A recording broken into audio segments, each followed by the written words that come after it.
Good morning, everybody. Nice to have you all here. Hopefully the people out in the foyer can hear that we're getting started and come in. I make my little announcements and then I have to remake it to individuals over and over again because they don't come in early enough to hear it.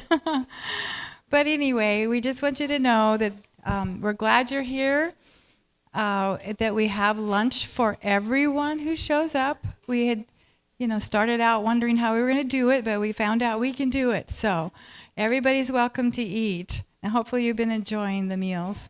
Thank you.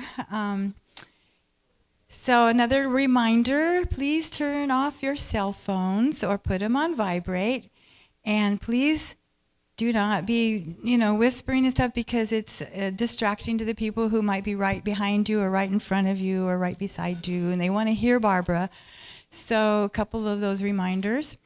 And then today and tomorrow are going to go as we have been going during the week. And then Saturday it's going to be a little different format. This is in Seventh-day Adventist Church, so Saturday is our day that we have our worship service, and Barbara will be our speaker for that.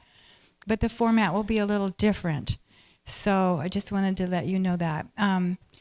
There will be an offering picked up on Saturday, as usual. The loose offering will be for a mission project or whatever. I'm not sure what it is this week. But we would appreciate in the tithe envelopes in the back of your pew or the back of the pew in front of you, there is a line item for church budget. And if you wanted to help contribute to help offset our electricity, the church has been nice and warm. And we're usually only heat it once a week or maybe a couple hours for prayer meeting. But to do it for a whole week solid, as cold as it's been, is going to be expensive. So just a thought, if you want to. We didn't charge for this because we knew that some people have they don't have the means to be able to pay and come. And we wanted this to be available to anybody who could come. But we do appreciate donations. And I've always discovered that when you ask for donations, people are very giving. And so we appreciate that very much. Let's bow our heads to get started. Our Father in heaven, thank you for traveling mercies for each one. Thank you for a brand new day. Thank you for the warmer weather. And we are so grateful that Barbara was able to come and give these presentations. Please continue to speak through her, and may our hearts and minds be open to what she's giving us as instructions. That we know that our bodies are the temple of God, and we want to keep them holy and acceptable unto you by following your health message and your instructions. So we thank you for this opportunity, and we pray in Jesus' name, amen. We'll turn it over to Barbara.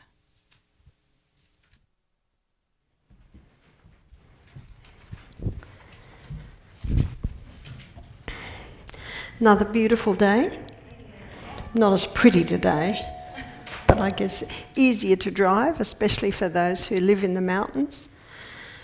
And our lecture this morning is about water. And I'd like to take your attention to this second law, use of water.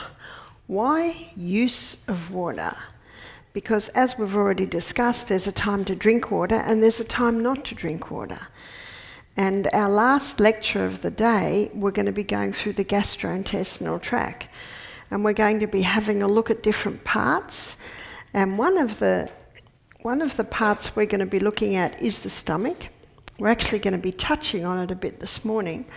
But drinking with the meals, it compromises digestion. If you're well hydrated before you eat, you will not need to drink with the meal. So when the term use of water, and I use this term, one, because it did fit after S with you, but in page 127 of the Ministry of Healing, where Ellen White lists these laws, she uses those three words, use of water. So there's a special way to use water so that it is more acceptable by the body internally. And there's also a way to use water as therapy. on the outside of the body. We touched on this the other day, and I'm going to be touching on a little bit more today. So let's begin to look at how it works in the body.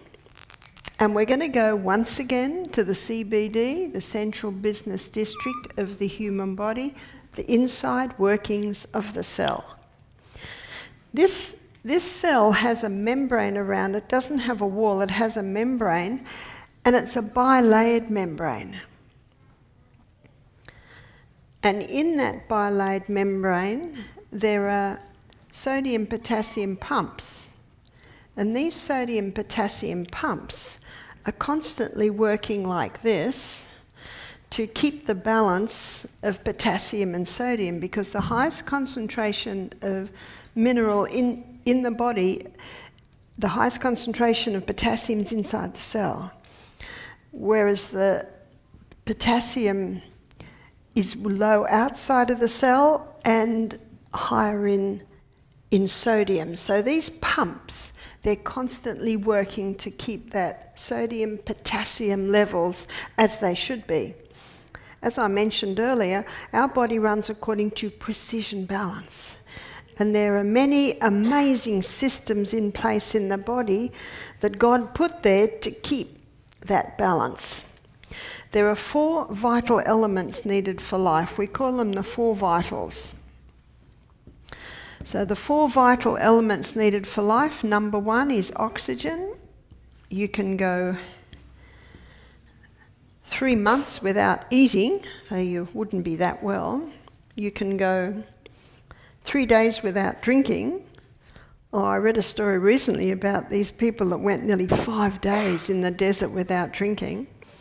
But you can only go 3 minutes without oxygen. It's the most vital element needed for life.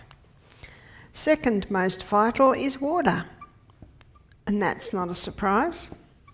Third most vital element needed for life, and this is a surprise to a lot of people, is sodium. So whether you're a plant, whether you're an insect, a creature, a human, these are the 4 vitals. The 4th vital is potassium, and potassium is found in abundance in all your fresh fruits and vegetables. When I say to people, how much water do you drink? These are some of the answers. Not much. I don't like water. I don't like drinking water because I have to run to the bathroom all the time. I don't like drinking water because my feet swell. Those last 2 answers tell me that the water is not getting inside the cell. And that's the CBD. We need it all through the body, absolutely, but inside the cell is just as important. So how do we get the water inside the cell? We need now to go to our 3rd vital element needed for life. And we need to have a look at how sodium is found in nature. How's sodium found in nature? Well, Dr. Robert Thompson, in his book The Calcium Lie, he believes that seawater is the clearest indicator of a creator God. And the reason he says that is because the water in the sea is the exact same mineral balance and proportion as is found in the human body. And the good news is we don't have to drink seawater. So let's do an analysis of seawater to see why it's called an isotonic solution. It contains 92 minerals. And those 92 minerals, 30% is sodium, and 50% approximately is chloride. So sodium chloride makes up the largest amount of these minerals. So what man has done, he scoops up the first crystals formed, the largest crystals, sodium chloride, bleaches it white, puts aluminium with it, and sells it as table salt. So table salt contains 2 minerals, And those two minerals are sodium chloride. Those two minerals are so harsh that if you were to inject those two minerals straight into the bloodstream, the person would die. God designed that these two harsh minerals are all buffered with those other minerals. Whereas the Celtic salt, it contains 82 minerals. Where are the other 10? Well, they're in such pico proportions. Pico is a measurement that's barely able to be measured. They're in such tiny proportions that it's inevitable that some are lost with the evaporation process. What about Himalayan salt? Himalayan salt, it contains approximately 75 minerals. With the Celtic salt, there are 3 magnesiums in Celtic salt. There's magnesium bromide, there's magnesium chloride, and there's magnesium sulfate. Magnesium is a water-hungry molecule, and that explains why, when it's been raining a lot, the Celtic salt gets very wet. Have you found that? In fact, if you buy it in a big bag, by the end of it, sometimes it's now liquid. Don't throw that out. Just put a spoonful of liquid into your stew instead of a spoonful of salt. But this is why it gets so wet, because there's 3 minerals in it. So when you put a crystal of Celtic salt in your mouth, the mucous membranes in your mouth start absorbing the minerals. It's taken to the cell, then you have your glass of water, and that water-hungry molecule pulls the water inside the cell. It's the quickest way to hydrate a body.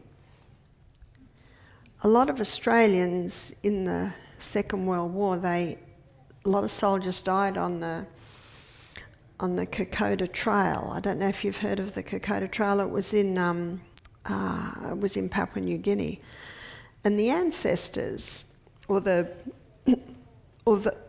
whose parents died or grandparents died, those young people from Australia will often go to Papua New Guinea and walk the trail to remember their ancestors. And they've had a few deaths on the Kokoda Trail, because it's very, very hot.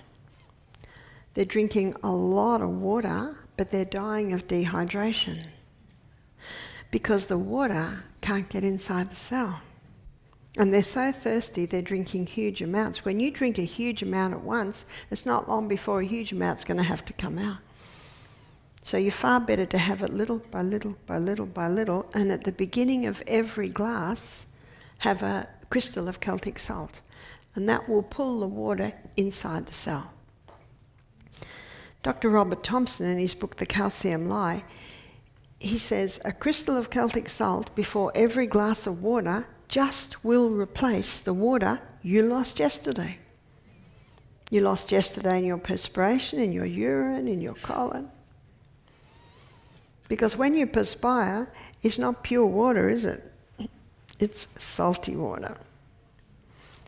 There's a French doctor named Dr. Lilangri, and he has written a whole book on salt. I think it's called The Secret of the Ocean, something like that.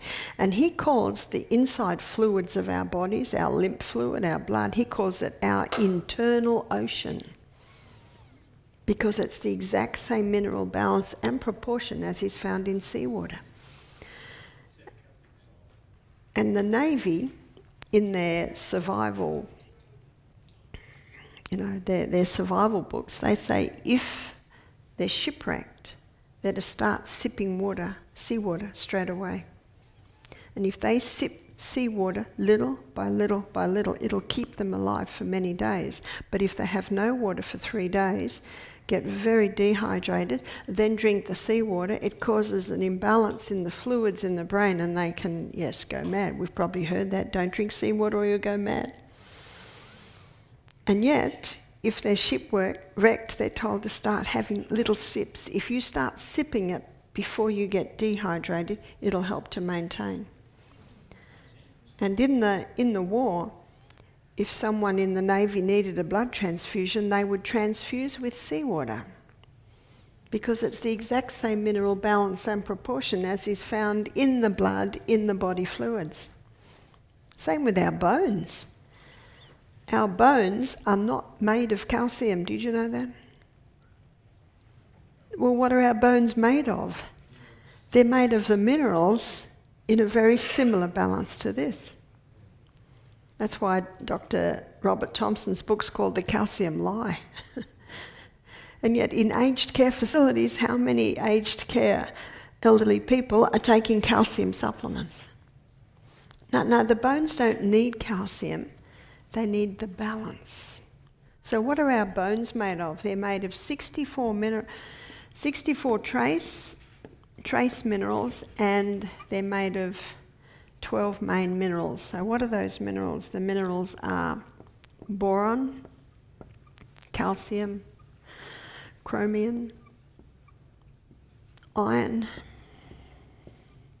magnesium, manganese, sulfur, selenium, silica, potassium, phosphorus, and zinc. That's what bones are made of. So what do our bones need? Minerals. Where do we get these minerals from? Dark green leafy vegetables. And the organic ones are far higher in minerals, because remember, the microbes in the soil are releasing the minerals out of the soil and into the plant. And Celtic salt. So if you think Celtic salt's expensive, it's a mineral supplement. That's what bones are made of. The problem is, today people are taking things that are leaching the minerals. Refined sugar leaches the minerals. Caffeine leaches the minerals. Cigarette smoke, many drugs leach the minerals. Where does the cow get his calcium from? Dark green grass. That's right, that's right. In fact, the biggest boned creatures on the earth are vegetarians. So I raised my children in a rainforest. I breastfed them, put them onto food, didn't give them any milk. And I thought it was time to take them to the dentist. I think the eldest was 15, the youngest was about 4. And the dentist looked at the children's teeth and she said, "Your children's teeth astonish me." She said, "There's no cavities. They're so strong." And they didn't have fluoride tablets either. And we had water. We had water from the creek, you call it the stream. She said, "In one of your children, a little bit of decay has begun, because obviously it was a place where food gets stuck." But she said the teeth are so strong, it's arrested the decay. And bones are the only exposed bone we have. Our teeth are the only exposed bone we've got. So it's all about minerals.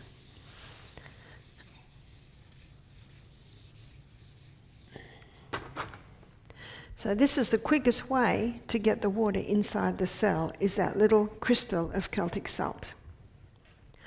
Lining the gastrointestinal tract are villi that look like this. And there's a receptor site on the villi. And that receptor site has a carrier. And that carrier takes the glucose through and into the blood. But the carrier says, "I will not accept you glucose unless you come with a molecule of sodium." So someone on a salt-free diet,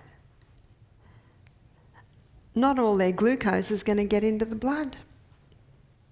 And if it can't get into the blood, then it'll come out the other end. I read that in my anatomy and physiology book. So this is known. And this is what it said. I decided to memorize it so I could give it to you from the horse's mouth. Sodium is the main transport system of glucose across the brush border and into the blood. So the salt-free diet is a dangerous diet. So what I'd like to show you is why people are told to go on a salt-free diet. It's because of this table salt. Because of these two harsh minerals causing a major imbalance in the body. Did you know that those two minerals are so harsh they kill the taste buds? Have you noticed people that eat a lot of table salt, they don't even taste the meal before they put salt on it? I love salt. My food is always nice and salty. And I had some visitors one day and the guy was about to put salt all over his food and I said, taste it first. You know what the reason is they put salt all over their food is because their taste buds are dying, because that's what the table salt does. It kills the taste buds. Now the reason why people are told not to have salt if they've got high blood pressure is because table salt can get the blood pressure up. Let me show you why. It's all to do with the sodium and potassium levels. So let's say someone is hardly having any potassium. They're not having any fruits and vegetables, hardly at all. They're just having, refined carbohydrates and meat. There's a lot of people that do eat like that. So what's happening is that potassium levels are dropping, but the sodium levels are rising because they put salt on everything. So what's happening inside the cell, the sodium, which is in a small amount, increases. And the poor sodium potassium pumps, they're unable to maintain the balance because no potassium's coming in and just overload of sodium. So sodium levels rise. That causes the cell to swell, raising blood pressure. So the doctor's right. Table salt will get the blood pressure up. But Dr. Lelangri, the French doctor, he says when someone comes to him with high blood pressure, he puts them on the Celtic salt. Because what the Celtic salt is, it brings a balance. And someone said to me, Barbara, I'm starting to have salt every glass of water I have. My blood pressure's going up. So I say to them, well, your body is not used to salt. Because before hearing my lecture, she wasn't having any salt. So you've got to ease your body into it. So just have about this, if you're not used to it, have the size of maybe a pinhead. Whereas I'd have probably much more than that. So that's why the table salt causes the high blood pressure because of this imbalance. So what happens now is the person's told, stop the salt. Don't have any salt. I don't know how the food tastes with no salt. So sodium levels now drop too low. And when sodium levels drop too low, we've got another problem inside the cell. If that cell lacks sodium, the cell explodes. So it's all about balance. So water needs salt to get inside the cell. Calcium. Calcium requires vitamin D to get in the cell. When vitamin D is present, then the calcium gets inside the cell.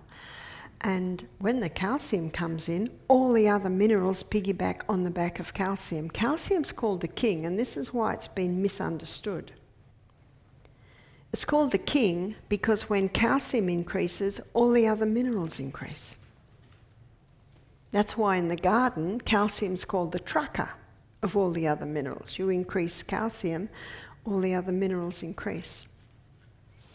But you can see by my illustration, we need to be taking the minerals in the balance that God made them. And in Matthew chapter 5, verse 13, The Bible says, "Ye are the salt of the earth. If the salt has lost its savour, wherewith shall it be salted? It is henceforth good for nothing but to be cast out and trodden under foot of men." It's Old English. I love the poeticness of Old English. So how does the salt lose its savour? I'd like to suggest that this salt here has lost its savour. It's lost all the other minerals. And look what the Bible says, it's now good for nothing, but to be cast out and trodden under foot of men. And I thought of that verse when I was in the middle of winter in Wisconsin, Minneapolis, and saw them throwing the salt on the ground. Because they put the salt, they might do it here to melt the snow, I think. Something like that, so you can drive on the roads. So you will hear many different theories on the salt, and that's why I love the Proverbs 14 verse 6 that says, "Knowledge is easy to him that understands." I want to give you an understanding of the salts. And these 4 vital elements needed for life, I just got that from the Anatomy and Physiology book. So it is acknowledged the importance of salt, the importance of sodium, but we need to take sodium the way it's found in nature, which is with all the other minerals. So let me give you another scenario.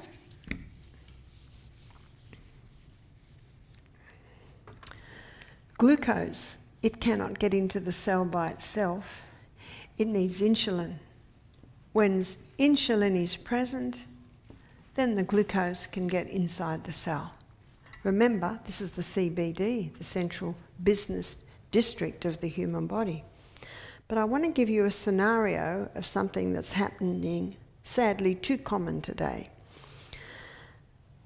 There are many people that go on a diet to lose weight, and they go on a low-fat or no-fat diet because they've believed the rhetoric, which is fat makes you fat. And because they never get the feeling of satiation or satisfaction, they're eating all day long. And they're eating carbohydrates all day long. So what happens is glucose levels rise. And what happens next is the cell basically says, "I'm sick of the sight of you." And so it develops insulin resistance. You've heard of insulin resistance. It's basically the cell saying, "Enough." And so what happens now is the glucose still in the blood. The brain sees it and says to the pancreas, "Quick, more insulin, more insulin." But can you see the problem isn't more insulin? We've already got enough insulin. It just can't get in because of insulin resistance. So now the glucose spills out in the urine. And that's diabetes mellitus. But what's also happening is the pancreas is getting worn out and it's not making enough insulin anymore. So the glucose can't get into the cell. The person's dehydrated, they're not having any Celtic salt, only the refined salt with no magnesiums. They're not having any greens are high in magnesium. So the bit of water they're drinking is not getting into the cell.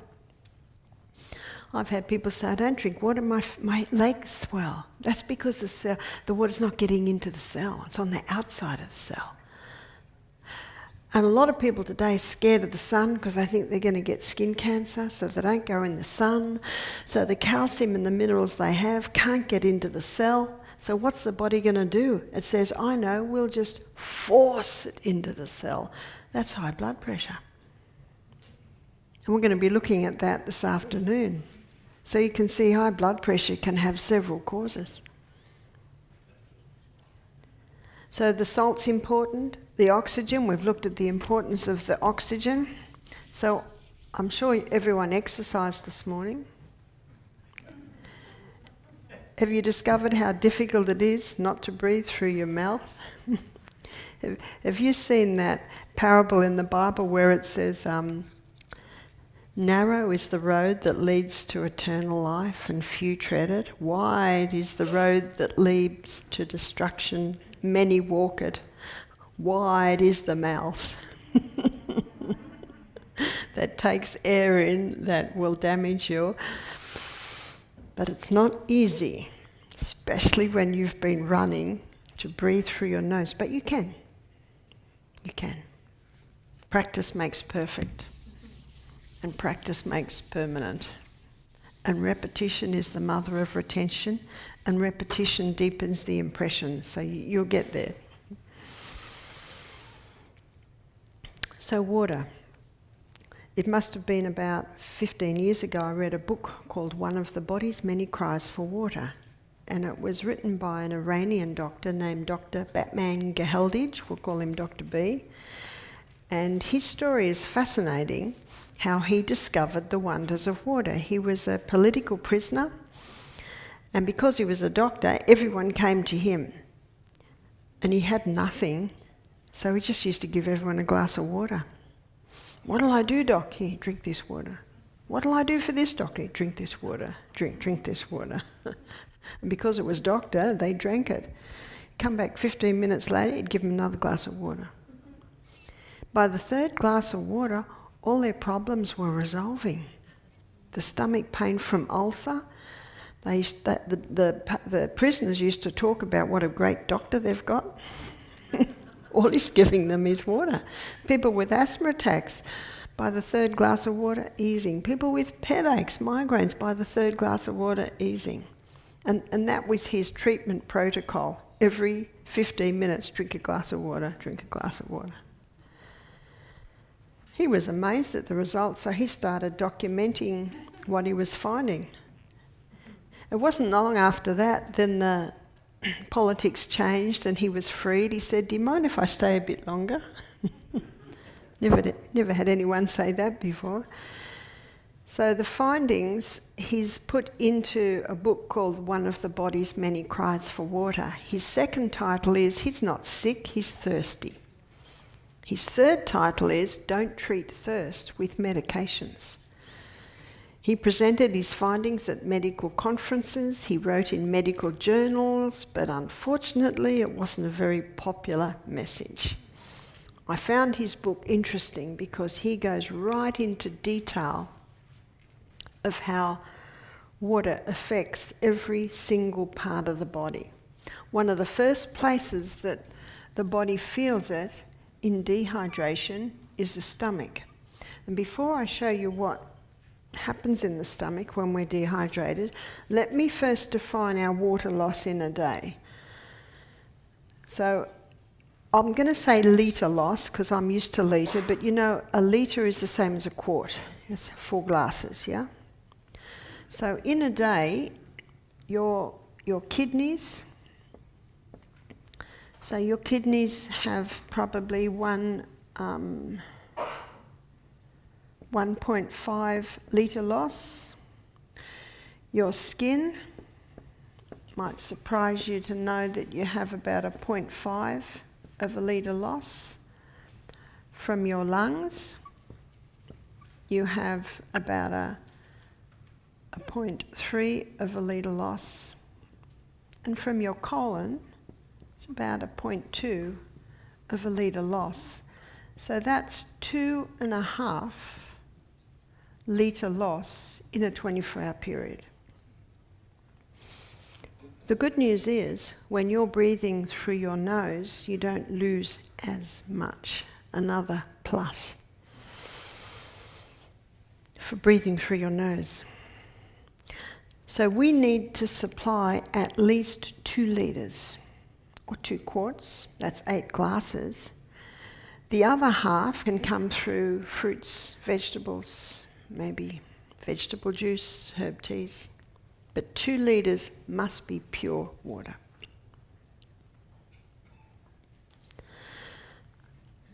The stomach, as you'll find this afternoon, has a thick mucosa wall lining it.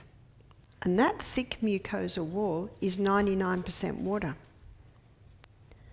In dehydration, Dr. B discovered that the first place that the body takes it from is the lining of the stomach. You see, the body must keep up full blood volume in your major arteries. And so what it does is it takes a little bit of water from here, a little bit of water there. It's called drought management. And it uses histamine as the control of the drought management. And so it's quite common for people to develop allergies in dehydration because their histamine levels rise. Dr. B found, and this is what he states at the time of writing his book, I think his book was written in the 90s. At the time of writing his book, he had cured 3,000 cases of stomach ulcer with water alone. It's one of the first places that water is lost, and it's one of the first places that water is replaced. That's why a glass of water half an hour before the meal is a good habit, because it thickens this mucosa wall.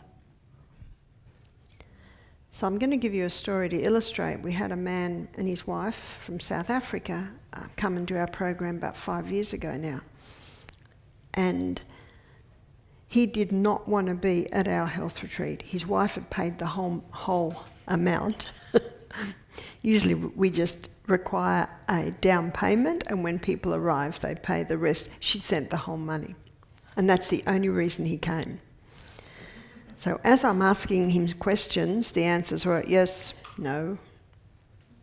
He wasn't very happy with me asking him questions. I said, do you drink? I said, how much water do you drink a day? He said, 2 litres. I said, do you want any medication? He said, yes, I'm on a different antibiotic every month to kill Helicobacter pylori. I said, how long have you been on this program? 5 months.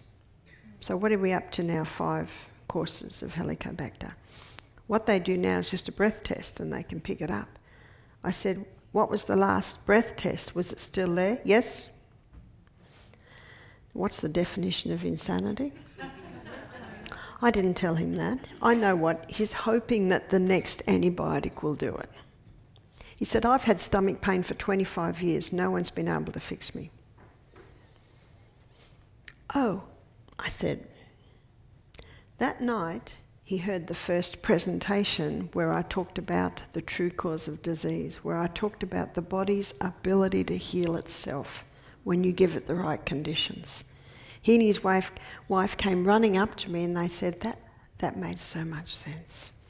We're willing to take your advice. What do you think I should do? And I said, well, I have no authority over your medication, only you and your doctor do. But if I were you, I would stop straight away. And I said, and we'll give you some herbs. What we did was he gave him slippery elm in the morning and slippery elm just before bed. It coats and soothes the lining of the gut. What is that? Slippery elm.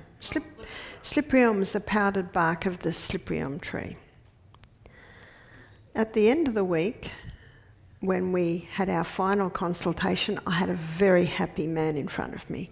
He said, I've had no stomach pain for 2 days, first time in 25 years. That's good news. But what he told me next, to me, is even better news. He said, I've worked it out. Did you hear that? He's worked it out. Have you worked it out? You're the one living in the body. He said, I've worked it out. I said, tell me. He said, I was drinking 1 litre of water with every meal. So when he said he drinks 2 litres of water a day, and because he was so, resistant, I thought, okay, I'm moving on. Not going to stay there much longer. He said, I've been drinking 1 litre of water with every meal. Now, I want to show you what was happening in his stomach. Between meals, he's dehydrated. He's going to bed dehydrated. He wakes up dehydrated. He wakes up and just has breakfast, and as soon as he's eaten breakfast, he's drinking, because he was dehydrated when he started drinking. He said, I always thought you have to wash your food down. Have you heard people thinking you have to do that? I'll tell you what you wash away your digestive juices. And so the lining of his stomach is very thin. Now remember our presentation on the microbes? So now the acid is burning holes in the lining of his stomach. So his body's own microorganisms now change roles and become the clean-up team. Remember their name? Bacteria. And you know what it's called in the stomach? Helicobacter pylori. And there it is, chomping up the waste. Chomp, chomp, chomp. That's what it does. It's just an opportunist organism. The meal comes, he smells the food, he tastes the food, hydrochloric acid's released. Hydrochloric acid. Remember, antibacterial, antifungal? It's just about to go down and wipe these guys out. And what does the man do? Has a big drink of water. What does that do to hydrochloric acid? Helicobacter pylori goes, whew, that was close. Chomp, chomp, chomp. Now he takes an antibiotic for 10 days every month, and when he takes the antibiotic, it comes in, it kills off the Helicobacter pylori, but the damage is still there. So the next crop of microorganisms come on into Helicobacter, and can you see what's happening? It's like cutting yourself and rubbing salt in it, cutting yourself, rubbing salt. So when he heard the lectures, he discovered that he was actually, even though he's drinking a litre with the meals, he was dehydrated. So he started drinking water between meals. That immediately thickened the mucosa wall. He stopped drinking with his meals. He said it was really hard at first. He kept reaching, reaching for the cup.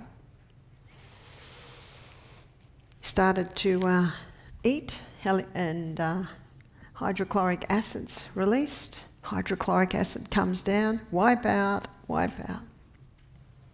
His body healed itself. And after a couple of days, no more stomach pain. He was a very happy man. So instead of getting cranky or angry at his wife for booking him to the health retreat, he said, it's the best thing she's ever done for me. This man had been all over the world looking for help. Didn't a couple of Australian doctors get a Nobel Prize for discovering that Helicobacter pylori causes stomach ulcer? They did. One of them even took Helicobacter and got the stomach ulcer. But was he dehydrated? All of those factors are never considered. Is he dehydrated? Is he eating all day long? Is he stressed with the meals? Look at all the things that would dilute the hydrochloric acid. That's why in my book I call it the stomach's secret weapon, hydrochloric acid. It's been designed by God not only to play a major role in digestion, as we'll see this afternoon, but it's also antifungal, antibacterial. So if someone comes to our retreat with Helicobacter pylori, we give them herbs to boost their hydrochloric acid. And we check when they're drinking their water. Are they drinking between meals? Don't you thank God that it's that simple? If someone is dehydrated, often they produce too much saliva, and so they don't even realise that they're dehydrated. If you get the thirst signal, it's a sign of crisis. We should drink because we need to drink. Don't wait till you're thirsty. Let's come down the gastrointestinal tract, and now we come to the pancreas. The pancreas releases 2 hormones into the blood, and those 2 hormones are insulin. They balance the blood glucose levels, and glucagon. Insulin gets the blood glucose levels down, and glucagon gets the blood glucose levels up. If the person's dehydrated, there's going to be a compromise in those hormones made by the pancreas. So a person can develop diabetes because of dehydration. Now, do you remember what I said? It's not just this causes this. Now, I've got a dent in my cheek. You might have noticed my dent. That's because I crashed on the bridge on my bicycle about 6 years ago. Wasn't watching where I was going. You know, sometimes you're off in la la land, looking at the trees, and my wheel got into a rut and over I went, smash. Now, this dent, it's really easy to explain why it's there. I crashed on the bridge. But it's rarely that simple. It's rarely that simple. It could be a little bit of this, a little bit of that, and a little bit of that. And that's why no matter what the problem, water needs to be addressed. A lady rang me up, she said, my husband's got diabetes. I said, how much water does he drink? She said, oh, he doesn't like water. Can I help? No, no, I cannot. I cannot. But what I find is when people understand what dehydration does to them, they start to listen. One man said, everyone tells me to drink water. You've told me why. And God gave us a brain like that to want to know why. So the pancreas, it releases 2 hormones into the blood. The pancreas releases hormones and, well, they're more enzymes into the gut to digest fat, to digest starch, and to digest protein. In fact, it's the final stages of these 3. So they're the enzymes released by the pancreas to finalise digestion. In a case of dehydration, these enzymes are greatly compromised. In fact, hydrochloric acid in the stomach, our liver makes it. And yesterday we needed to drink 2 glasses of water for the liver to make enough hydrochloric acid for breakfast today. And yesterday we needed to drink 2 glasses of water so our liver could make enough hydrochloric acid for lunch today.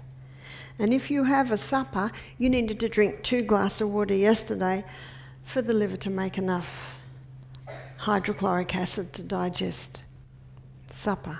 So that's 6 glasses of water yesterday just so that I can digest my food today.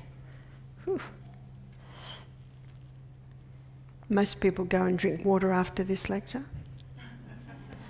because now they know why it's so important. Tonight I'll go into a little bit more detail, or this afternoon, on the digestion from the pancreas. Now we're coming to the colon. One of the main functions of the colon is to take water out so stools are formed. In a case of dehydration, more water gets taken out than should be taken out. So now we're left with rabbit pellets and cement. The colon needs water. It needs water to keep the stool soft so that you can pass with ease. Our urine should be almost the colour of water. A clear sign of dehydration is dark yellow urine, unless you're taking B vitamins. That can make the urine a yellow colour. My joints, when I open and shut, they don't hurt. And they don't hurt because around my joints is water. It's called synovial fluid and it's 99% water. In dehydration, because the main fluid has to go to keeping up blood, water can be taken from the joints. So dehydration can be an aspect with arthritis and gout. 75% of upper body weight is held in the lower back by water. The other percentage is held by your ligaments, muscles, tendons. And so a person who's chronically dehydrated can have lower back pain. So my husband's got a friend that he's had from his youth who's a bricklayer. We call him a brickie. Do you call them a brickie? He's a bricklayer. And he rang up Michael one day and he says, oh, mate, he said, I've got such bad lower back pain. They're in their 50s. And And he said, and all the guys on the job site are all complain about lower back. Now it's because we're bending, laying bricks. Michael said, what do you drink? He said, oh, we all drink Coke. Michael said, do you drink water? No, we just drink Coke. How much Coke a day? Oh, a couple of litres. So Michael said, no, well, no wonder you got lower back pains. Because the caffeine, the sugars, they're all dehydrating agents. So if a person's dehydrated and they drink Coke, they'll be more dehydrated. So Michael said, I've got a challenge for you, mate. Stop the Coke and drink water. And he said, well, as if that would make any difference. And Michael said, try it. You've got nothing to lose. And because he was the boss on the job site, he said, okay, I'm making a new rule. No Coke, we're all going to try water for a few days. So he rang Michael up 3 days later, he said, our lower back pain's gone.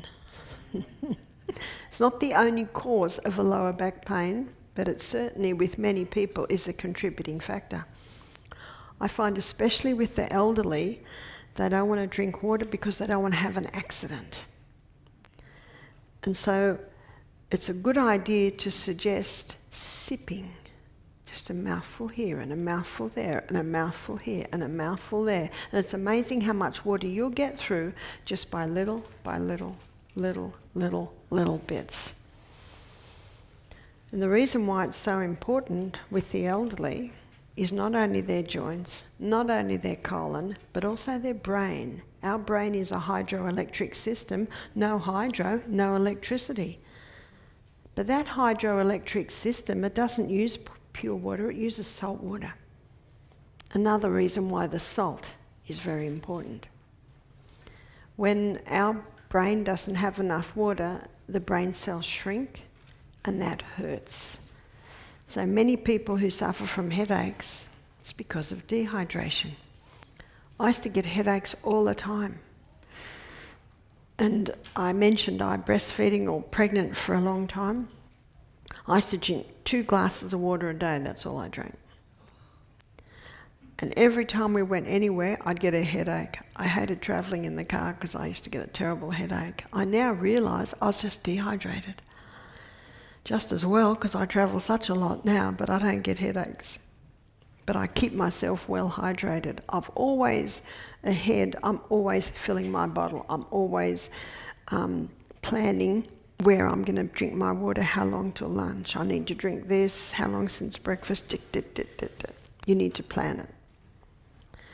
Because if you get to the end of the day and think, oh, I didn't drink water, and you don't want to drink water then because then you're getting up half the night. And you lose a lot of water in your sleep. So it's the most dehydrated time of the whole day is early in the morning. That's why we should always go to bed with a glass of water next to our bed. A lady rang me up, she said, Barbara, I'm coming to your health retreat, but I'm just telling you right now, I can't drink water. I said, oh, why not? Makes me feel sick. I said, okay, when do you have your first water? Well, I used to have it in the morning, but I nearly vomit. I said, well, how much do you drink? She drinks 500 ml, what's that, 16 ounces all at once. She doesn't like water, so she just wants to get rid of it quickly. I said, yeah, I'd feel sick if I did that. Why don't you try this? This is what I do. I get up in the morning, I have half a glass of water. I go to the bathroom, I have another half glass of water. I get dressed, have another half glass of water. I pray, I have another glass of water. So you spread it out. So usually by the time I do my walk, I've had probably sometimes 3 glasses of water. And then when I get back, maybe another half glass of water. You plan it and you stretch it out. And your body can access it much better if you do that and take the salt before every glass. Your lungs need water. So our lungs are like this. You've got your trachea is split, then you've got your little bronchioles coming down like this.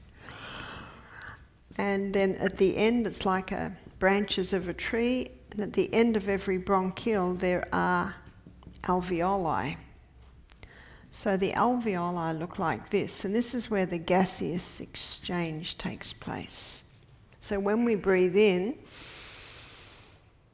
all those alveoli are filling up with air, and it's right there that the gaseous exchange takes place. So this is the little blood capillary going over it, and that's where the oxygen and the carbon dioxide is transferred, and then we breathe out, and we breathe out the carbon dioxide.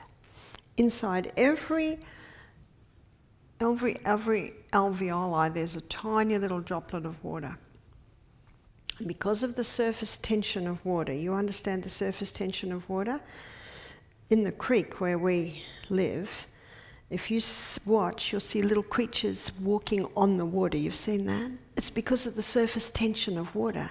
If you squirt some detergent there, they'll sink. Because that's what detergent does, that's what shampoo does, soap does. It breaks the surface tension.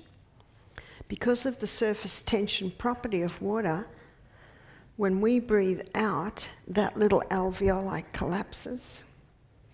And when we breathe in, we can take more air. If we're dehydrated, we lose some of that water. And because there's no surface tension happening in there, because there's no water, you can't breathe out all the carbon dioxide, which means you can't get a full quota of oxygen coming in. So to be able to access pure air, we need to be well hydrated. So we had a man attend our program. He was 44, he's a builder. He said, I got 3 main problems. He said, I have headaches nearly all day. He said, I have congested chest, and I have lower back pain. So I'm on painkiller tablets a lot. I said, how much water do you drink a day? He said, no. I said, excuse me? I don't think I've ever met anyone that doesn't drink any water at all. He drank no water at all. I said, well, what do you drink? He said, I have cups of tea and coffee. And so he heard about the importance of drinking more water. And he was shocked when he heard this lecture about how the body must have water. So he started drinking more water, little by little by little. And of course we don't serve any tea or coffee or Coke or soda drinks. By the end of the week, he had no more headaches. By the end of the week, his lower back pain was vastly improved. By the end of the week, the chest was a lot clearer. I saw him 6 weeks later. He jumped out of his car and he had this big bottle. He said 3 litres of water a day. He said no more headaches, no more painkillers, no more lower back pain. He was a very happy man. It's nice and easy when the problem's water. And it's not always just water, but it's often an important part when someone's not well. But it's important to teach people there's a time to drink water and there's a time not to drink water. If someone's very thirsty after a meal, I say by all means have a mouthful or 2, but try not to drown your food because you will water down your digestive enzymes.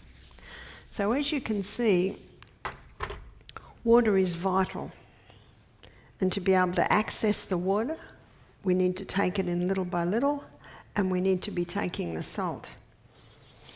But I'd like to show you another area where water can be used, and it's to move blood. And blood contains, and we touched on this when we looked at the immune system, blood contains red blood cells, and blood contains white blood cells. And your white blood cells are basically your internal army. We looked at the immune system there. Your red blood cells, they carry the oxygen. The red blood cells carry nutrients. And the red blood cells also carry water. But another important function of the red blood cells is to take away waste. As our body combusts glucose and oxygen in the cellular level, there is waste. So the waste is a very important part. And as the waste is taken away, it is released out via your kidneys. I call these the garbage disposal units. It's also released out of your sweat glands, so that's your skin. It's released out via your colon. The colon eliminates the largest pieces of weight, but also the gaseous waste is eliminated out via your lungs. And that's why it's so important to drink water, because the kidneys can do it very effectively when the blood's nice and thin because you're drinking adequate water. Your skin can do it very effectively when you're well hydrated because it throws the waste off via water. Your colon, it also uses water to throw off waste. And your lungs, very important. Remember what nose does? It not only purifies the air, it not only warms the air, but it humidifies the air. That puts a little bit of moisture in it, perfect for the lungs. And it also pressurizes the air, so it's perfect for your lungs when you breathe through your nose. So the blood is vital for healing, and nothing moves blood more effectively to certain spots as water. And water is used in 3 forms. So it's used as a liquid, which is water. It's used as a gas, which is steam. And it's also used as a solid, and that is ice. And every fridge should always have ice. It's the best anti-itch. When I was in Alabama a couple of years ago in the summer, I walked through a forest to work every day and I was getting bites. And I said, what are these bites? Because I still had them the next day. And they said, chiggers. I don't know if you have chiggers. But it's like a little mite that gets down under your skin. They said, you'll be itching for 3 weeks. There's nothing you can do. Well, I decided not to scratch. It's the worst thing you can do. It's what you want to do, but it's the worst thing you can do because now you damage the skin and you increase the inflammation. So I only had to do it twice a day. I would ice them. I had about 5 bites on me. I'd hold the ice on until it was very painful. Then I'd go to the next bite, very painful. And I think I went round my bites 3 times. So I deadened the itch. The times I really needed to do it was after my morning walk because it moved the blood and I'd run in and I'd just ice it. And in 10 days, they were gone. And everyone was amazed. They've never seen anyone conquer it in 10 days, just from ice. Ice is often forgotten to have the power it does. It's the best anti-inflammatory there is just ice. Just use ice as inflammation. Skin problems, eczema, ice it. 5 allergens. Stop the 5 allergens. Remember the 5 allergens? Peanuts, dairy, wheat, oats, refined sugar. When they're stopped, it can take 2 to 3 months, we see eczema, psoriasis clear up. Meanwhile, ice it. Don't scratch it. We also looked at steam when we were looking at the respiratory, taking in steam to clear the sinuses. We also looked at water to be able to be used to get a fever down. But I had a young man ring me last night, and he's 25. And he's had substance abuse, but he's off now. He's had irritable bowel, but it's better now. And he had chronic hemorrhoids because he used to eat so badly and never drink water. And now he's got a fissure down around his anus. And he's got a cramping. It's called an irritable anus that keeps cramping. And the doctors want to cut his anus. And he's about to do our program at Misty Mountain. He said, "My mother says I should come to you. What have you got to offer me?" And I said, "Well, number one, we'll give you some herbs internally to heal that. But I said, we'll also give you Sitz baths." What are Sitz baths? Sitz is German for sit. Sitz. So you sit for 3 minutes in hot water. We looked at this briefly the other day. And then in the cold, you sit for 30 seconds. Do you remember why? Because hot stimulates, and after 3 minutes it slows down. Cold stimulates, and after 30 seconds it slows down. So we're going to do it 3 times. And this young man was very hesitant. So I told him a story. I said, a few years ago, 10 years ago now, we had a young 15-year-old man come and do our program. This young man used to have accidents in the schoolroom of bowel. That's very, very embarrassing for a 15-year-old. So that told me straight away his anal sphincter isn't strong. Sometimes he had constipation, no accidents then. Sometimes he had diarrhea, then he'd have the accidents. He'd already had one operation, which made no difference. You don't want any operations on that area. you don't. It's a very sensitive area. And it's a muscle. And being a muscle, it can be strengthened. The doctors did not want to do another operation, and he didn't want another operation, but what's he to do? So he came to us, and 2 things I saw. One is the anal sphincter is too loose, hasn't got firmness. Number 2, he's got an allergy because he's got either diarrhea or constipation. So we took him off the 5 allergens.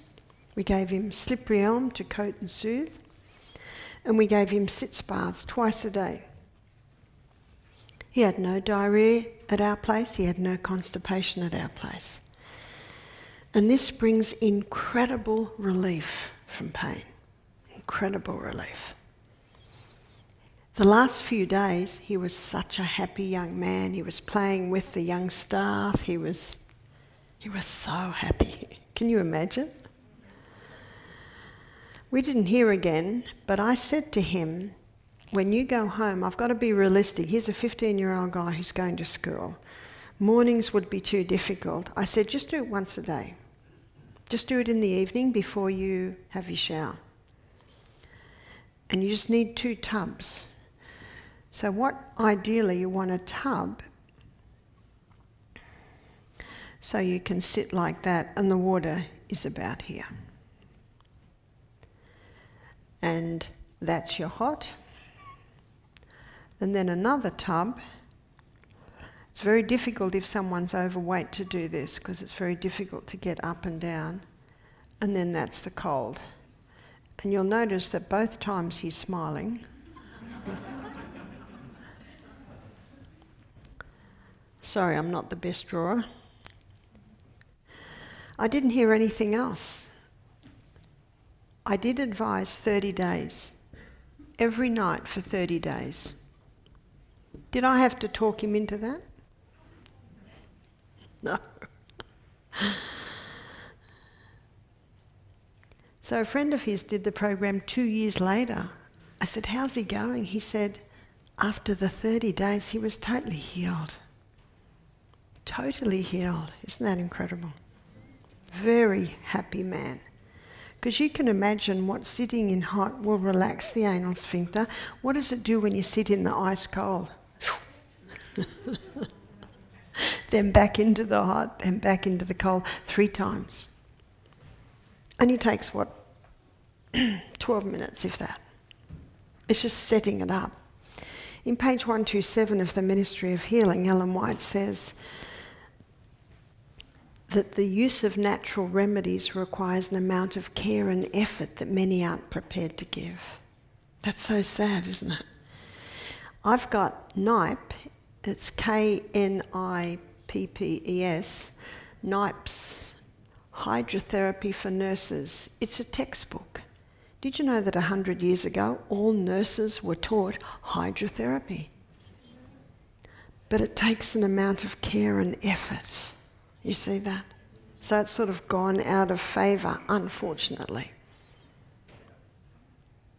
The hotter the hot and the colder the cold, the more powerful is the treatment. It's a powerful treatment. I heard a change in this young man's voice last night. He's coming. He's booked in on Sunday to come to our health retreat. I said, we'll do this twice a day for you. He said, I'm so encouraged because what are his options? I said, if I were you, I would not have that op. He said, I don't want to have it. But he said, I don't know what else to do. And he said, the story you've just told me is fascinating because he said, I used to have leakage. 25. I said, are you off all medication? He said, yes, I am. He started to get excited.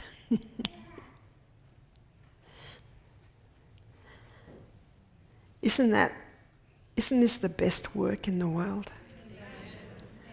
My sons renovate gardens, they renovate houses, they renovate bathrooms, but it's much more exciting seeing bodies renovated.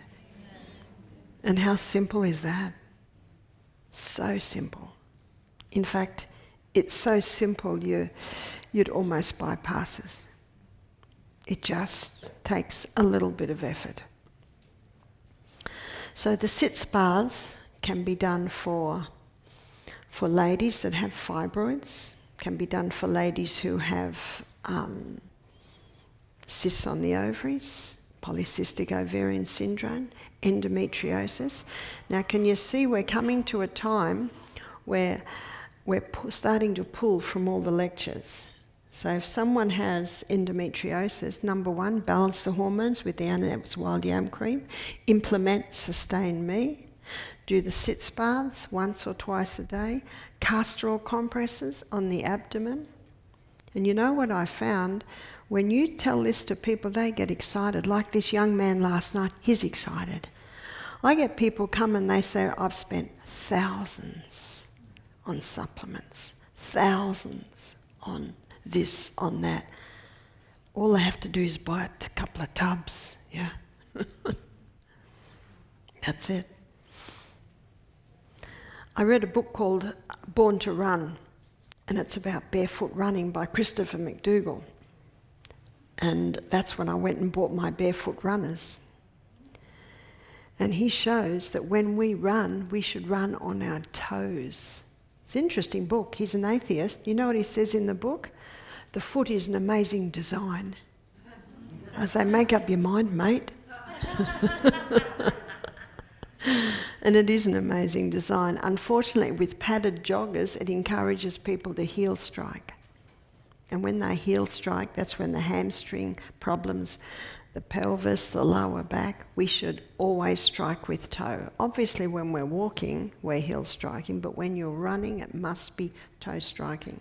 So I got my barefoot runners and started running up and down hills, and then I got a very sore foot. And I didn't know what was happening with my foot, so I ended up going to a doctor and said, can you assess my foot? And he laughed, he said, you've got plantar fasciitis. I said, what's plantar fasciitis? Well, the bottom of the foot, there's a ligament that's called the plantar fascia. Itis means inflammation.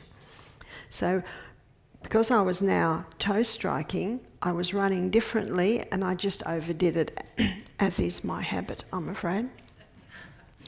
He said, that'll take 10 months to heal. So I went home and did hot and colds every morning, every evening. I was travelling doing lectures on the week off. You see, we do 2 weeks program, 1 week off, 2 weeks program, 1 week off. The week off, I was always travelling, giving lectures around Australia. So I was travelling, and in the car I had 2 buckets, because no matter where you stay, no matter what hotel you stay in, they've always got a kettle, because everyone wants tea and coffee, and they've always got ice, because people want scotch on the rocks, is that right? So you've always got your ice and your kettle. And if I was lecturing for 2 hours, by the end of the lecture, oh, my foot was so painful. I'd do hot and colds, all pain gone. It's a powerful treatment. So after, I think it only took me about 5 months and my foot was totally healed, and now it gives me no problems at all. So we had a lady come and do our program, and she was limping. She was carrying a little bit of excess weight. I said, "What's the matter with your foot?" She was 40. She said, "I've got plantar fasciitis." I said, "Aha, how long have you had that for?" 18 months. 18 months she's been limping. So we did hot and colds in the morning, we did hot and colds in the evening. And what we do with our guests, we first of all do it for them, we set them up, and then they do it themselves. Within 2 days, I just saw her walking normally. Now, she's not better, but she's getting there. Just hot and colds. How simple. So I had this young man, about 30, email me. He said, "Barbara, I've got plantar fasciitis. What do I do?" I said, "Hot and colds morning, hot and colds night. If you can't always do it twice a day, at least do it once a day." After 2 weeks, he emailed me again. He said, "It's not better." I said, "No, it's going to take a bit of time." "No, I'm going to the doctor." Went to the doctor, who'd put a cortisone injection into his foot. A month later, "I've still got the plantar fasciitis. What do I do?" Sometimes the injection will bring relief, but it's usually not lasting. So when he asked me, "What do I do?" I said, "Just go back to my last email." It's all there. And that reminds me of that statement, nature's process of healing and upbuilding is gradual. To the impatient it seems slow. The use of natural remedies requires an amount of care and effort that many are not prepared to give. But the results for that little bit of effort are phenomenal. And what are you doing? You're just moving the life of the flesh, which is blood. Because no matter what your injury is, all we need is more blood. Are there any questions?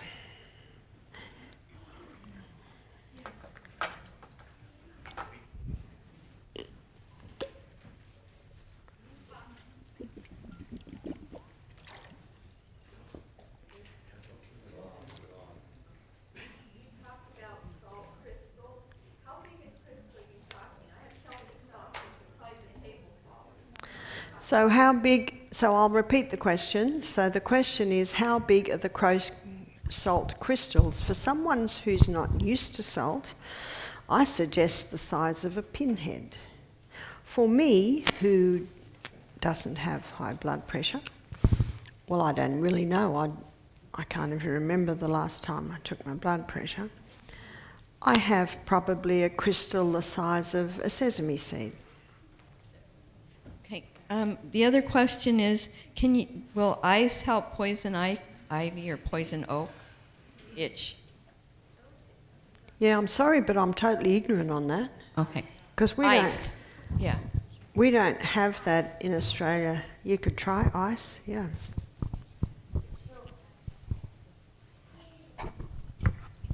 I have plantar fasciitis that started a few days ago, and I've had bouts of it this is the 4th bout.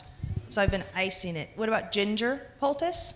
Hot and colds are the best. Hot and cold. Ginger might help?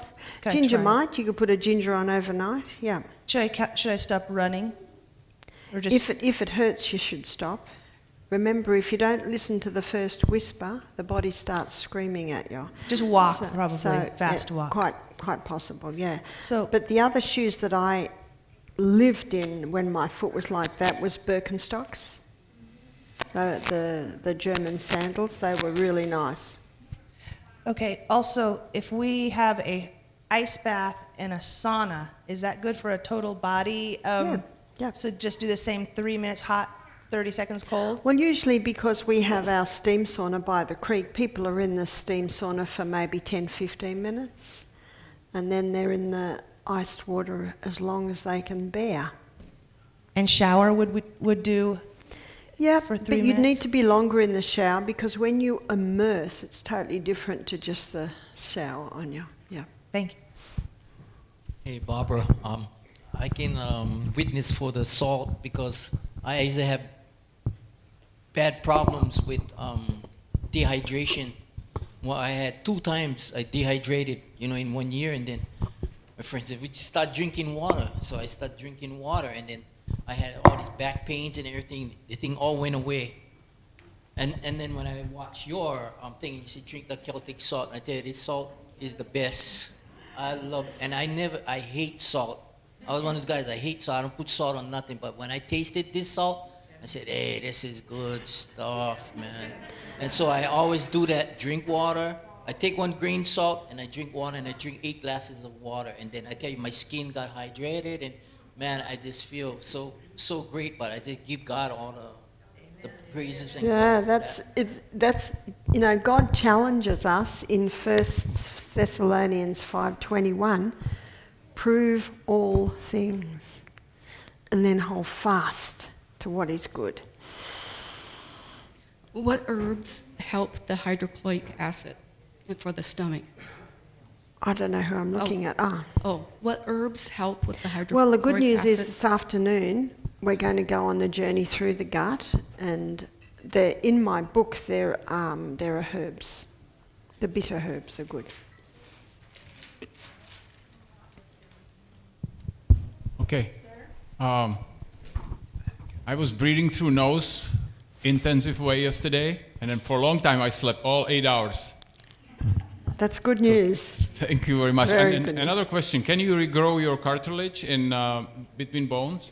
Can you Regrow your cartilage if regrow your cartilage? I never say never. What's happening at the moment is just before I went away, this young 16-year-old girl, she had flip-flops on a motorbike, and it went over, and the chain got caught and ripped the top off her 3 toes, and the middle toe, it ripped it off from the knuckle right to the top. In fact, when I visited them, they had it in the freezer. Well, do you know that middle toe is growing? Isn't that incredible? It's grown up and it's level with the 3rd toe now. How do we do that? We use 2 things that have growth stimulants in them. One is aloe vera and the other is comfrey. But to get that growth, and I told them this, you have to keep it wet. Have to keep it moist. And to keep it moist, you keep the skin on the aloe vera. It's quite incredible. If you've got a strong stomach, I can show you photos. It's only 4 weeks, so it's still not totally healed, but it's incredible. I think this is the session for this question. One of the most common surgeries in America today is hemorrhoid surgery. What would your solution for that be? Sitz baths is really good. Now, if they find it hard to sit on the hard bottom, you can get those rings, blow-up rings. They're like a blow, and you can put them there and they can sit in that.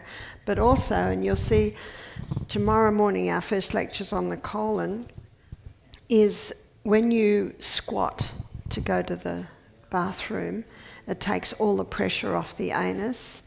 And I used to assist in operating theatre, and it's a horrible operation, is a hemorrhoidectomy. I used to look and I'd think, this is torture. It is. It must be. Nothing compared to the first bowel movement.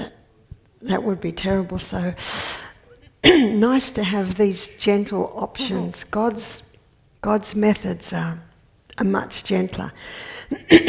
Sorry, and you've got suppositories.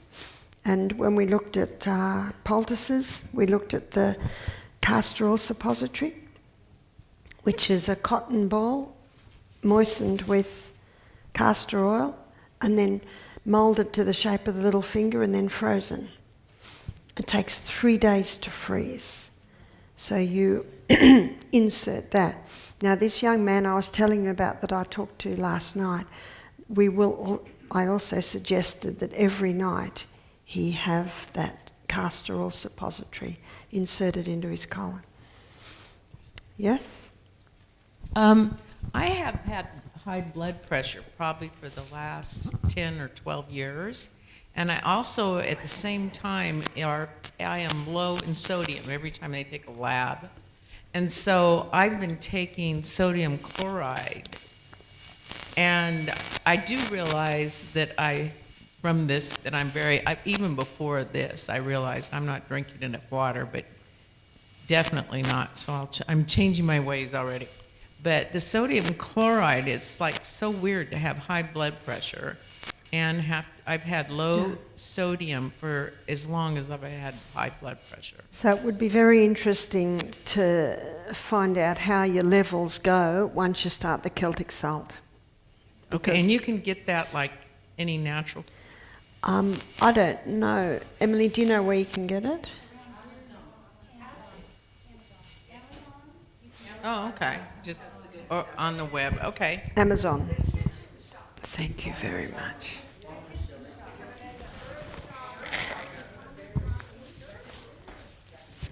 Sounds like a few places. Yeah. I have a problem with my esophagus since I had a surgery, and so I have to drink water, not all through the meal, but at least at the end of the meal, or if I start coughing or something. And I just wondering what I could do. Yeah, you see, sometimes there are exceptions when there's something like surgery, but we had this man who had surgery. He'd had a tumour and they'd burnt his esophagus with radiotherapy. And so what we did was we got him mixed up a chia gel. So we mixed chia with water, so it made a soft gel. And he used to take a few mouthfuls of that, probably every third mouthful, and then after the meal, and that helped him a lot. So you could try the chia gel. Oh, okay, thank you. And you had mentioned something about squatting to have a bowel movement. Are you aware of the squatty potty? Yeah. Squatty potties, Bed Bath and Beyond, I think, sell them. A few places sell them, and they sit around the toilet. When we look at the colon tomorrow morning, I'm going to show you exactly what happens inside the colon when you squat. It's the best way to go. For people that can't afford squatty potty, and I know some health retreats, they couldn't afford to buy squatty potties for every toilet, they just bought like little plastic stools, and they can be put in front of the toilet. And one other question, you had mentioned cypriol, I believe. Could you elaborate on that? Cyprium is the powdered bark of the cyprium tree, and when you put water with it, it goes thick, and that thickness coats and soothes the lining of the gut. What I found very interesting was that cyprium contains a growth stimulant. So it's very good for irritable bowel, Crohn's disease, colitis, gastritis, ulcers, because it coats, soothes and heals the lining of the gut, but it stimulates rapid healing in the lining of the gut. You can put cayenne pepper into it. Oh yes, you could put cayenne pepper in there too.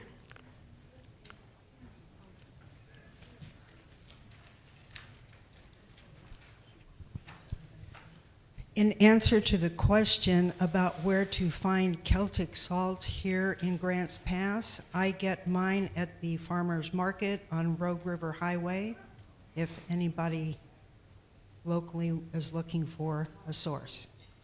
Okay.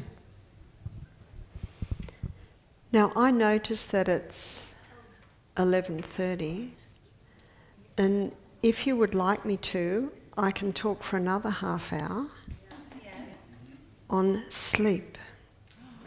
I need this. Yes. So I'll just check with my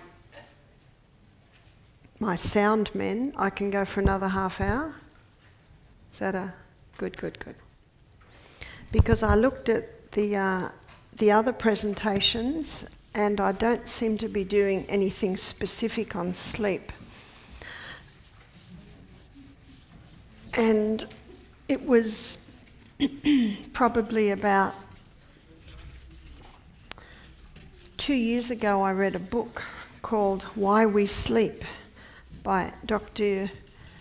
Matthew Walker, and he's a neurologist, a British neurologist, and this book has some amazing information in it about why so many people are struggling with sleep.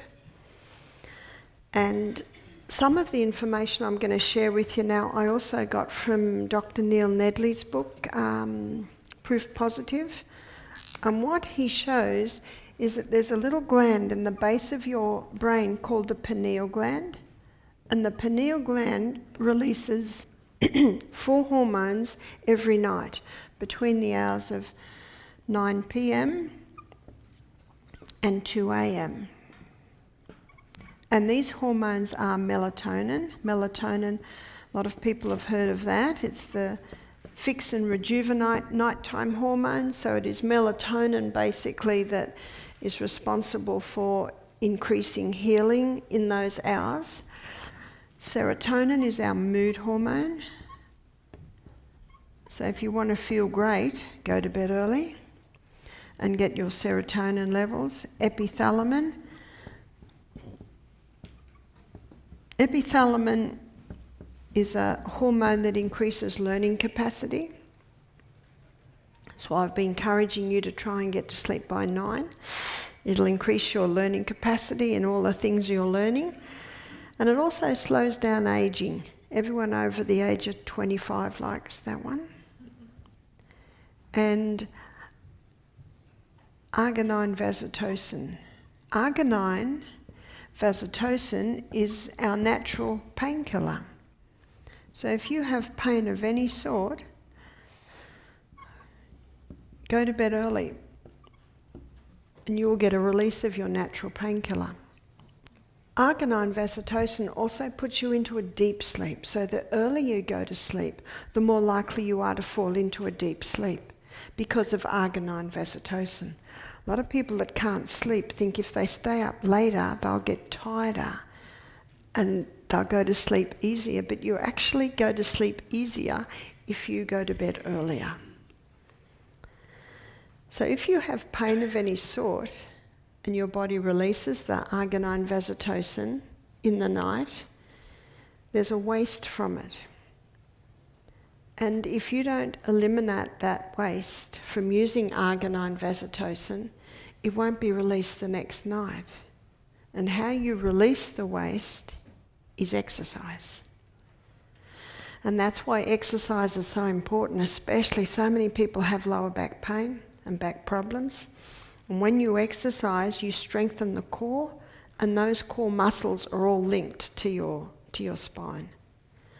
But also when you exercise, you're releasing the waste from using the arginine vasotocin.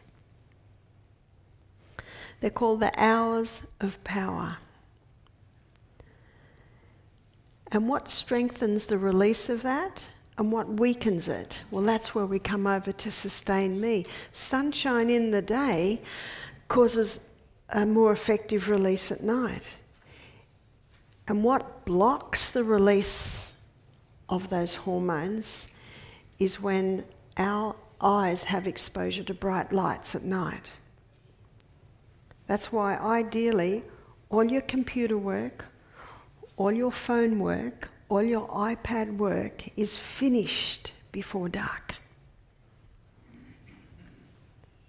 So when I read this, I used to do all my emails of an evening. I don't now. You see, sunlight gives off blue light, and those devices give off blue light. It's a different frequency to the sunlight, but when our eyes look at those screens at night, do you know what the message to the brain is? Wake up, it's daytime.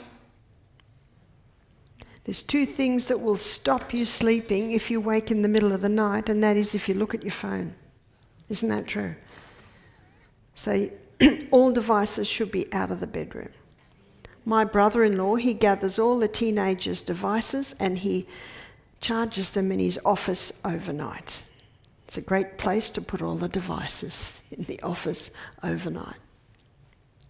What's the other thing that'll stop sleep? Getting annoyed with the fact that you can't sleep. Have you noticed? Water. These hormones are made from water. When you're dehydrated, that can cause a compromise in the release of the hormones. Going to bed late, of course, will prevent you getting those hormones. Stress, worry, getting annoyed, that'll block it. Abstain. What should we abstain from? Coffee. Coffee causes the release of those hormones to reduce by half. And so alcohol reduces it by 40%.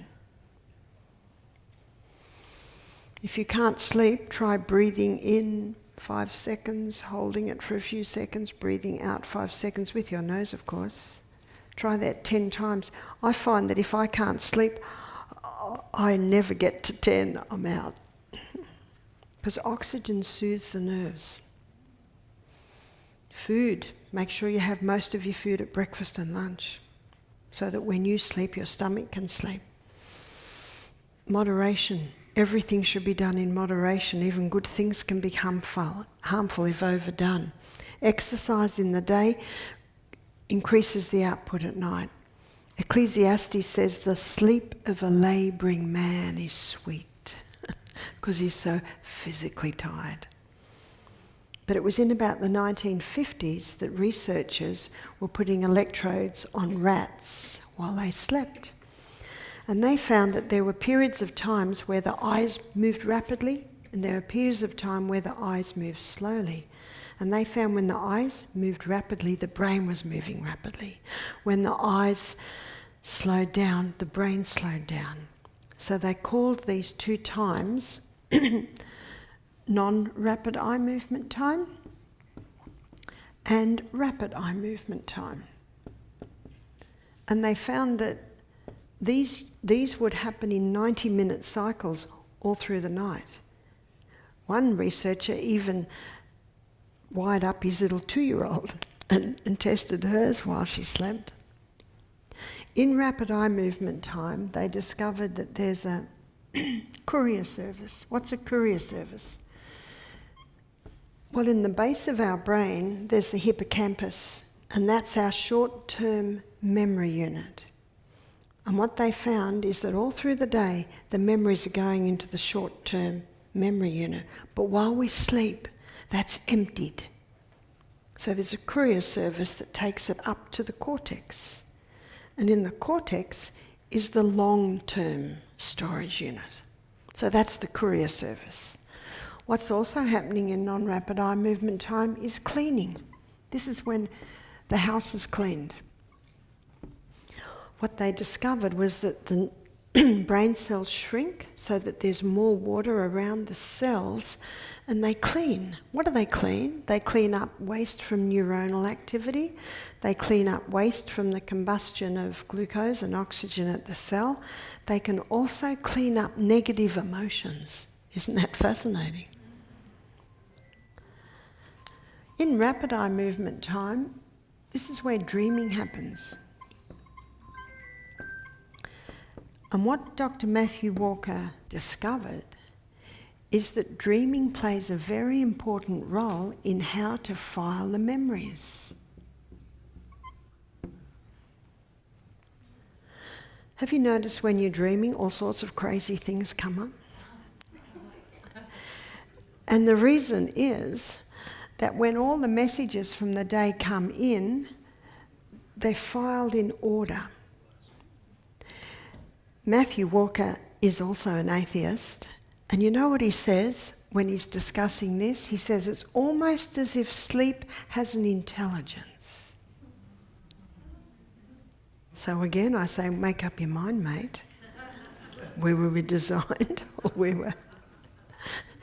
In fact, the evolutionist, at so many steps, there's things they just cannot explain, because it comes only from the master designer. God is a God of order, and the way the brain works while we sleep, all our memories are filed. They're filed into a certain order. What also happens while we dream is what we learnt through the day is consolidated.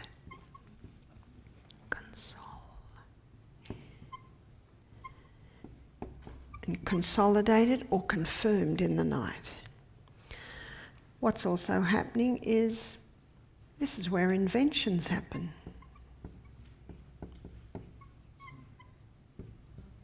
You know the old saying, you can't think of something, so you sleep on it.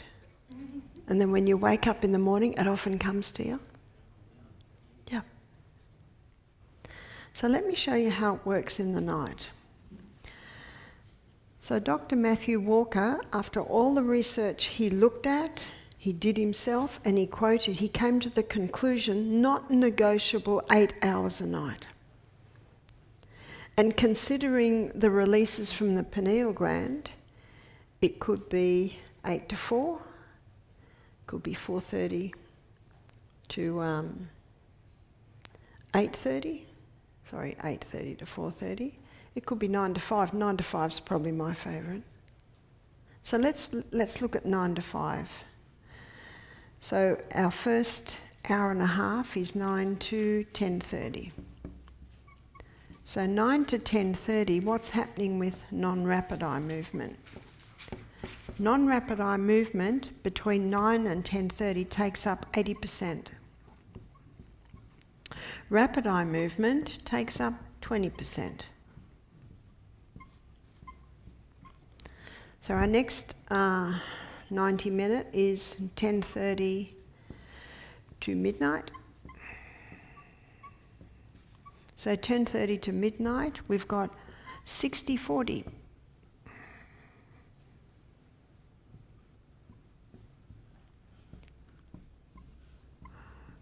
Our next 90 minutes is 12 to 1:30.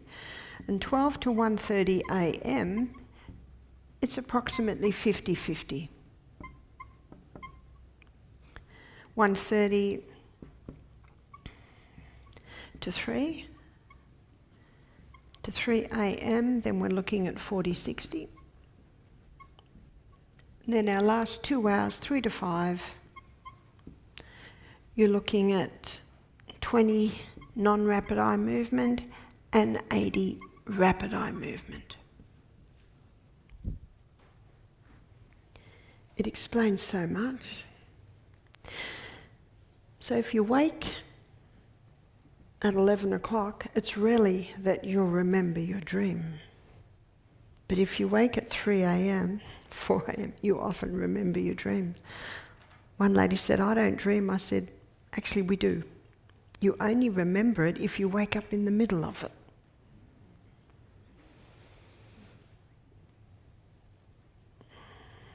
So what happens if someone goes to bed at midnight every night? Can you see the two things they've lost? Their short-term memory unit hasn't fully emptied. The cleaning hasn't been completely done. Because even if you sleep from midnight to 8 a.m., you're still missing out on some of these basic functions. And I remember when I was a nurse, I would sleep I'd work all night, sleep all day, and felt like I'd had no sleep at all. That's because I'm not accessing these symptoms or these functions that God designed for us to have through the night. Now the good news is, if you don't sleep well, you can train yourself back into sleep. And on Saturday morning I'm going to show you how you can rewire your brain. So the research shows that we can be rewiring our brain right up until the day we die. That's the good news. So what stops a lot of people sleeping is the chat room. You've heard of the chat room? I've got this chat room. I'm going to do this, and I'll go here, and I'll make this, and I'll make this go, chat room. And I have to get out of that chat room. So how I can get out of the chat room is I have a light, and I read, and I take my mind out of the chat room. But if I wake in the middle of the night, I don't really want to put the light on and start reading. There are a few things you can do to get out of the chat room. And I go through my memory verses. So probably my longest stretch or passage that I've memorised was James chapter 1, there's 27 verses. So if I go through that, sometimes in the morning I'll think back and I think I got to verse 13. but it gets me out of the chat room. Singing hymns, songs over in your mind gets you out of the chat room. Lying there and being thankful for all the things in your life. One lady said to me, I picture my auntie. I loved my auntie. I loved her house. She had these beautiful dolls. Can you see what you're doing? You're starting to go over and get out of the chat room. My son James, he said, I just lie there and in my mind I say, don't think, don't think, don't think, don't think, don't think. That gets him to sleep. That gets him out of the chat room.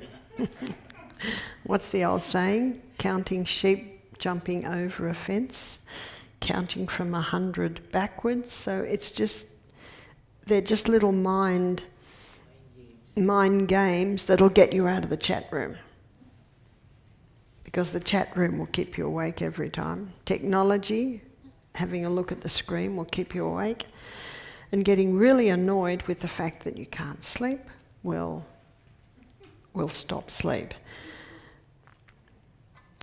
And so there is a quick nugget on the power of sleep.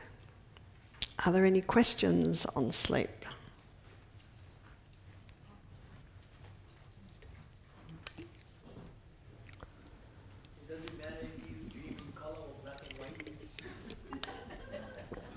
Does it matter if you dream in colour or black or white? No, it doesn't.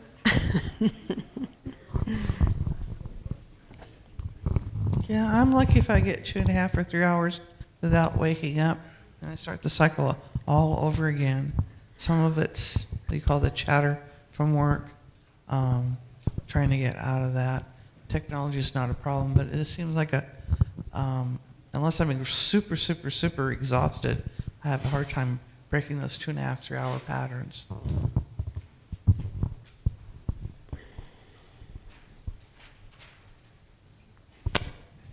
Yes. I've asked my husband if he remembers his dreams at night, and he says rarely. I feels like I'm dreaming all night long, and I always remember them. What's causing the difference? I don't know. If you remember your dreams, great. If you don't remember your dreams, great. Does it mean that I'm sleeping too lightly? No. And maybe he's sleeping deeper. No. Maybe, maybe not. So, what if you have to work night shift? Yes, someone has to work night shifts, that is true. And if you do have to work night shift, try and work as less as you can and keep diligently to these laws. Now, I remember when I was nursing, the shifts were 11 to 7, 7 till 3, and then 3 to 11. So if you're doing shifts like that, you could have some sleep before you go to work. You could have 3 hours then, and then when you get home from work, have another few hours then. Try to get sun in your eyes through the day, exercise every day, keep well hydrated, well nourished. And when you come home from work, don't eat because you're going to go to bed. So you can play with it a little bit to help the body cope with it. How long does it take to get used to sleeping at 9 o'clock? I mean, 2 weeks, 3 weeks? Very, very difficult to say. It all depends on how long the person hasn't been sleeping like that. But I think I mentioned the other day a lady who goes to bed at midnight every night. She started to go to bed at 11:30 every night. Then she started to go to bed at 11 every night. Then she started to go to bed 10:30. So little by little, she eased her body back into it. And some people find it's easier to do that than suddenly stop at midnight and go to bed at 9. But what I find is if you want to go to bed at 9, you need to be thinking about it at 7. You need to start. You need to start planning for that. What if you can't get enough sunshine because, it's winter, the cloudy every day? Do you take supplements? You'd still do get sunshine in the cloudy days. Question? Our normal 8-hour pattern is more like 7 p.m. to 3 a.m. Does that just the same percentages Yep. would apply? Yep, But, 7 to 3 is fine. Yeah, okay. My question is, what about midnight to 8 a.m.? If you go to bed at midnight, you're missing out. You've just missed 3 hours of the release of these hormones. But you're still getting 8 hours. Why does it make a difference before midnight? It doesn't get light in the wintertime till 8 o'clock. Have you heard the old saying, an hour before midnight Yeah, I've heard is that, worth... but why is that? It's because of the pineal gland secretions. So then what happens when you change time zones on a trip? Wherever I change time zones, I immediately go into that country. Time zone, yep.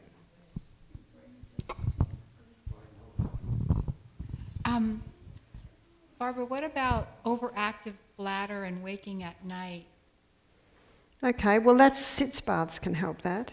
Sitz baths can really calm down an overactive bladder. Okay, thank you. What happens to the people that the doctors recommend sleeping medicine or Valium or stuff like that they take at night? Well, it's interesting. I was interested in what Dr. Matthew Walker's comment was on sleeping medication, and he's damning on the sleeping medication. He's a doctor. He said they do not help. They do not help at all. They do not give you quality of sleep. Okay, I had a few questions or comments.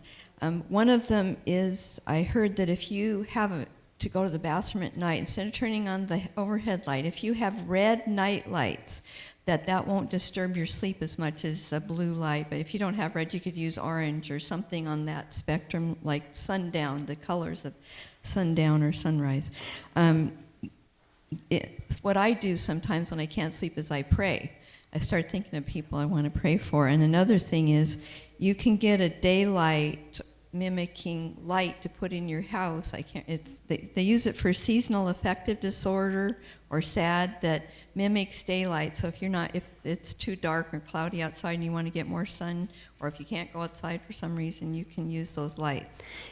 In his book, Proof Positive, Dr. Neil Nedley has a chapter on melatonin, and David, you might like to explore. He goes into great detail about the releasing of those hormones in those hours, and he also talks about what you were just talking about. This lady was just talking about a lamp that can mimic the light of the day if someone's not getting enough light of the day. What about daylight savings time when they change an hour before or an hour back twice a year? Well, when it's daylight saving, then it's 10 to 3. Okay. And then in Oregon here in the summer, it doesn't get dark till way after 9 p.m. Yeah. Well, I was in Sweden last June, and I remember I was talking to them before I went and did the retreat, and I said, what time's sunrise? And they all started laughing, because sunrise is 4 o'clock in the morning, and that almost doesn't get dark. And then I realised why there are thick, heavy curtains on every window, because it just doesn't get dark. What about taking melatonin? Some people have found melatonin has helped them sleep, but in his book, Proof Positive, Dr. Neil Nedley, he does talk about the fact that there's no real study showing the long-term use of them. So I prefer to encourage people to train their bodies back using the things that I've shown you. Yeah. Some people have found valerian can help. Some people found magnesium helps. Some people have found melatonin helps. Also, it helps to have a very dark room and a cool room and no noise, wear earplugs or something. Yeah, that's true. You got to work out what works for you. And a window open. So I slept for 7 hours when I came from Australia to Dallas, and that was a 15-hour flight. But because I'm a platinum frequent flyer, I'm able to get business class upgrades. and you do get a bed and pyjamas and a quilt. But our flight was supposed to be at 6 p.m, but it didn't go till 10 p.m. But they still serve the meal, so the meal's getting served at 11 o'clock at night, which I'm not interested in. But I was trying to sleep and I could hear all the clinking of the cutlery, and the next thing I knew, I was gone, which is nice. Yeah? What about the full moon shining in your window? Yeah, the full moon does not interfere with the release of these hormones.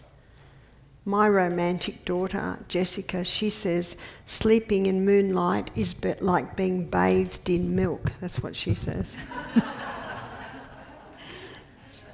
Okay, Barbara, I like when you said when it's sundown already, just don't have no light. You know, you're like your computers and all that.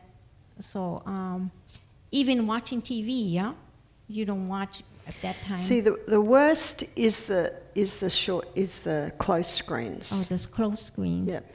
But I think even TV too, because it's light. But anyway, when I go to bed, I have I'm gonna take that away, a digital clock, and I get the big red bright numbers. And each time I get up, I look at it and I go, oh. So I'm gonna put that away. A nice night light is the Himalayan salt lamps. Salt lamp. That gives a very nice soft light. My daughter has that for her children.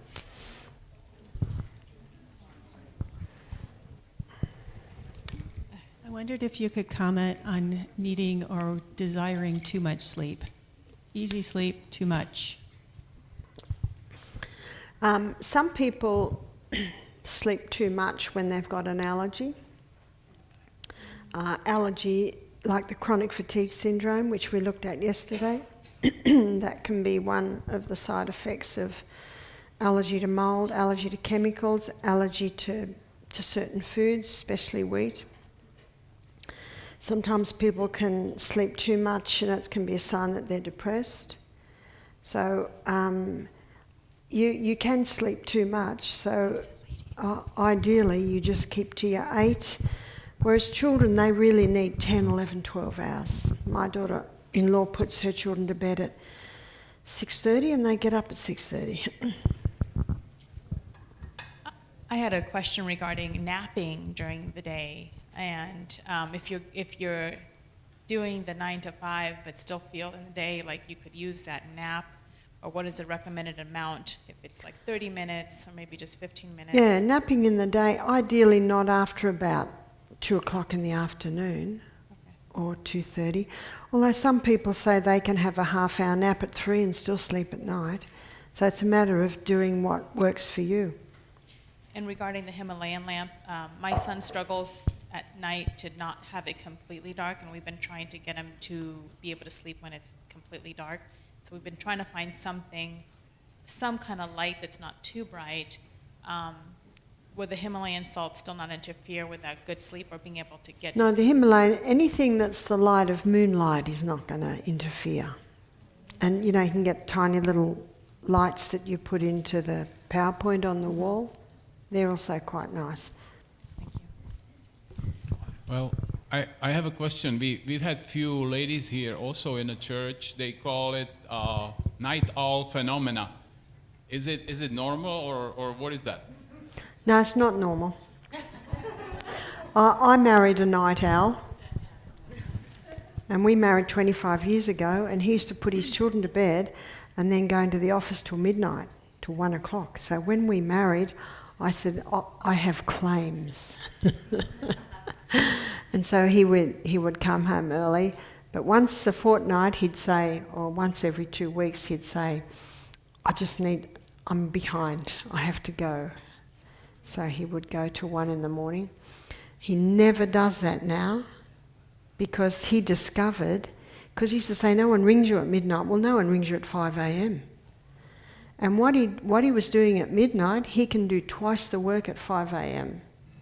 So what he does now, if he's behind, he'll just go to bed early and get up early and he'll do it then. So he proved that it's far more effective. And if he did stay up till 1 in the morning, the next day he's just wiped out. Whereas if you go to bed early and get up early, you're not wiped out. So you can train yourself out of being a night owl, because the fact is, there was no problem with insomnia before electric lights came along. When the sun went down, everyone went to bed. I have a question about the background noise or white noise that some people seem to need during the night. Yep. Well, you can train yourself out of that. When I first went to the country, I had to have the radio on the whole time. But it only took a few years, and I just love the quiet now. So you can train yourself out of that.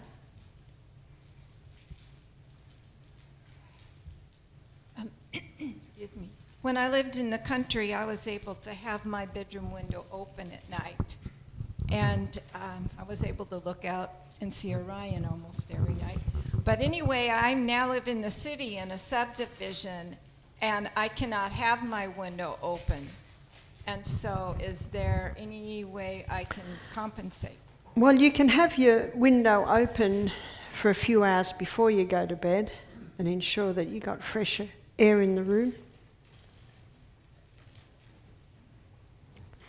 I know when I was in the Bronx for 2 months, the Bronx is never dark. It's never dark. There's just lights everywhere. And noise.